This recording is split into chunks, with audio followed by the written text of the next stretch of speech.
How the feds targeted and set up Buju Banton. Buju Banton was born Mark Anthony Myrie on July 15, 1973, in Barbican, a neighborhood in Kingston, Jamaica. He grew up in a musical family and began recording music in his teenage years. However, in 2009, he was arrested and convicted of 2 counts of conspiracy to sell cocaine. The story begins in July 2009. Buju Banton was flying from Madrid to Miami after a European tour when he happened to be seated next to a man named Alex Johnson. Some still believe it was a chance meeting. Alex Johnson was in fact an ex-con and informant who had worked for the Drug Enforcement Administration for over 14 years. Johnson made millions setting up people for the DEA and was paid $50,000 to set up Buju Banton. They both settled into the 8-hour flight and began chatting and drinking.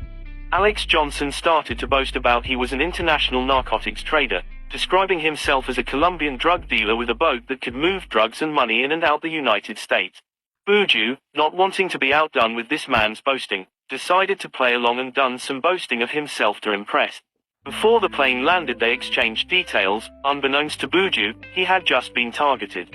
A few weeks after, Johnson contacted Buju to meet up.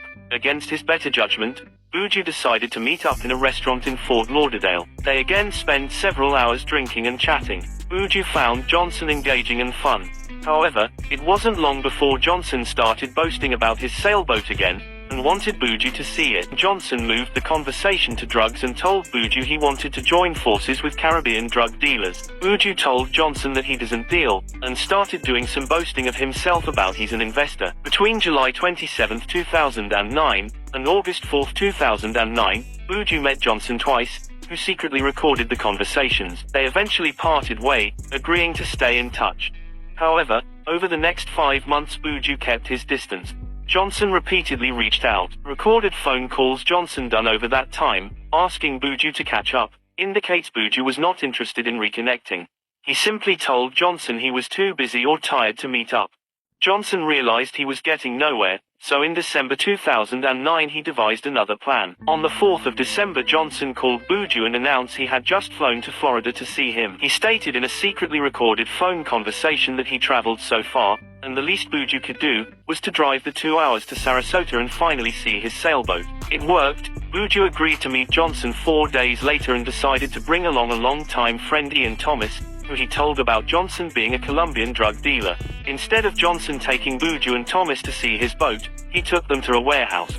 The warehouse was owned by the Sarasota Police Department, and it had been outfitted with 4 hidden cameras. When Buju and Thomas walked into the warehouse, Johnson introduced them to an undercover police officer, posing as a drug supplier. "While you're in here, I want to show you some goods," Johnson told Buju. He had hidden 20 kilograms of cocaine in the back of an SUV. He pulled out 1 brick of the drug and handed it to Thomas, who placed the package on a nearby table. Buju watched while Thomas cut into the cocaine package. "You like it?" Johnson asked. "I like it," Buju responded and tasted the cocaine. All of this was being filmed on hidden cameras. Shortly after Buju tasted the cocaine, Thomas got on the phone and contacted a person looking to buy cocaine. Buju was heard in the background saying, "Find out how much he wants." The man on the phone didn't give an answer. However, Buju decided to leave the warehouse and told Thomas and Johnson to trust each other.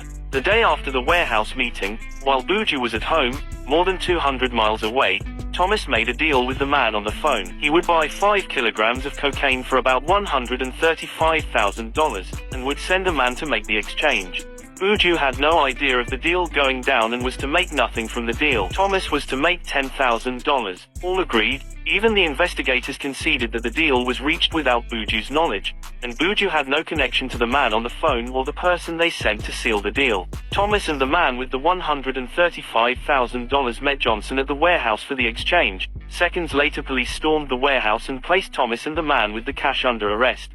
Buju was arrested much later at his home. Buju was first put on trial in 2010, but a mistrial was declared after the jury couldn't agree on a verdict. Jurors voted 9-3 to acquit Buju, clearly entrapment. The judge instructed, if there is a reasonable doubt that a defendant was not willing to commit a crime without the persuasion of the government, then you must find the defendant not guilty. In 2011, Buju was convicted of 2 counts for taking part in a conspiracy to sell cocaine. Johnson relentlessly tried to turn Buju into a drug dealer even though his target repeatedly said no. Go figure.